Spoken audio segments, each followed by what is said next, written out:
Well, I know you're all agog to know how Mary Garden got on April the 13th, 1900. In her own modest little way, her autobiography continues. I sang it as if I had been on the stage for 100 years. There I was, a little Scottish girl, singing for the most critical audience in the world, in the government theatre of a foreign country, in a language which wasn't my own, and what a triumph. Messager made the whole orchestra stand in recognition of what I had done. Messieurs, he said dramatically, on your feet. And by then, everybody in the audience was asking, who is she? Where does she come from? I have never seen such enthusiasm as I did that night when I had finished. There were curtain calls, and they all shouted and threw their programs and little roses and handkerchiefs. Everybody began writing and talking about me, and I found myself the person of Paris. They don't make them like that anymore. So Mary Garden became a star, and as she says in her own inimitable way a few pages later on, I began my career at the top. I stayed at the top, and I left at the top. Our second French prima donna is Emma Calvé, who was at her prime during the 1890s. Under the influence of the Italian actress Eleonora Duse, she brought intense naturalism to her roles, particularly Carmen, which she claimed to have sung over 3,000 times. She sang it for Queen Victoria at Windsor Castle. She sang it for cowboys in Texas.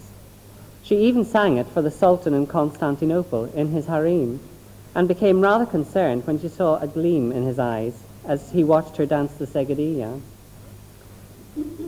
Although she was basically a mezzo, she had an extraordinary top register, which she claimed she had learnt by studying for 2 years with the last remaining castrato who sang in the Sistine Chapel choir. This allowed her to sing coloratura soprano roles such as Marguerite, Lucia, Ophelia in Thomas' Hamlet, and Delibes' Lakmé. The bell song from Lakmé tells the story of an Indian maiden who protects a handsome stranger from the beasts of the forest by charming him with the music of her bells. He turns out to be the god Vishnu, who transports her to the skies, and ever since, travellers can sometimes hear the sound of tinkling bells in that part of the forest, as we are about to do now, sung by Nicola Sharkey.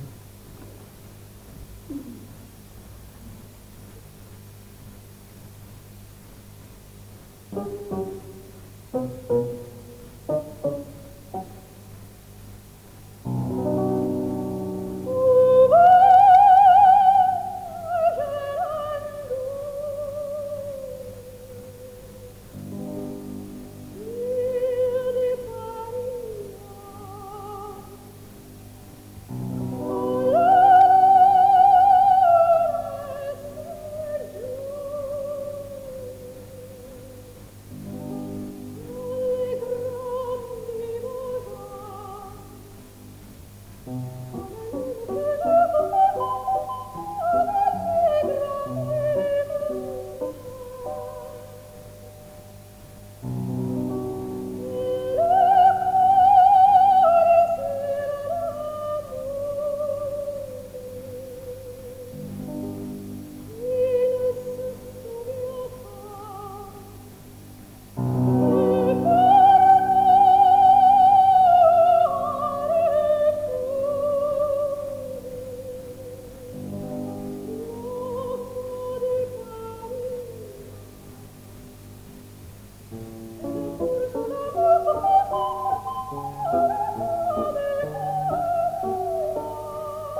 For our final section of the evening, we move back to England, and we shall try to recreate for you the sort of musical soiree which Her late Majesty, Queen Victoria, used to enjoy at Windsor Castle. Her favourite singers were sopranos like Jenny Lind, Adelina Patti, Nellie Melba, singers who sang beautifully rather than passionately, and avoided anything which might injure their voices. Patti even avoided the strain of rehearsals. She would send her maid to the theatre to make notes on what the sets looked like. But as Miss Ormiston is now about to demonstrate, the talents of these Victorian ladies weren't solely confined to singing.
Miss Ormiston will be riding her unicycle for you a little later on. That was, of course, and I don't need to point it out to you, opera lovers, an arrangement of the laughing song from Parsifal. No, sorry. It was a Polish dance by Muskowski. We decided to do that because both Patti and Melba were accomplished pianists, and if Melba had given a particularly successful performance of Traviata or Bohème, she was not above having the stage hands wheel on a piano from the wings and singing "Comin' Through the Rye" to her own accompaniment. All prima donnas love applause. George Bernard Shaw wrote that Patti would get up and bow to you in the very agony of stage death if you so much as accidentally dropped your walking stick. Melba graciously accepted applause even when it wasn't for her. After she had finally retired from the stage, she continued to attend performances at Covent Garden and was delighted to hear the audience calling for the tenor Martinelli. Now slightly deaf, she turned to her companion and said, "Listen, they're still calling for their Auntie Nellie." Well, on their behalf, I'm sure tonight's prima donnas would like me to thank you for your applause. We are going to end with a trio written by Michael Balfe, who was born here in 1808. Balfe had an extraordinary career, both as a baritone and as an opera composer. He sang The Barber in Paris in 1827 at Rossini's invitation, and later sang several times with Malibran at La Scala. He also became the most successful opera composer writing in English, and his career peaked with The Bohemian Girl in 1843, the most popular English opera since The Beggar's Opera. However, during his lifetime, his masterpiece was considered to be Falstaff, or I should say Falstaff, since he wrote it in Italian in 1838 as a commission for the Italian opera, which was considered a great honor. The trio we are going to hear portrays the moment when the merry wives of Windsor discover that Falstaff has sent them identical love letters, and they plot their revenge. So for the last time, Miss Ormston, Miss Reeves, Miss Sharkey.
The Letter Trio from Balfe's Italian opera Falstaff, ending the concert Queens of Song, given last February at the National Concert Hall by Nicola Sharkey and Deborah Rees, sopranos, and Linda Ormiston, mezzo-soprano. Gerald Martin Moore accompanied them, and the items were introduced by Seamus McGranera. The producer was Venicio Sullivan.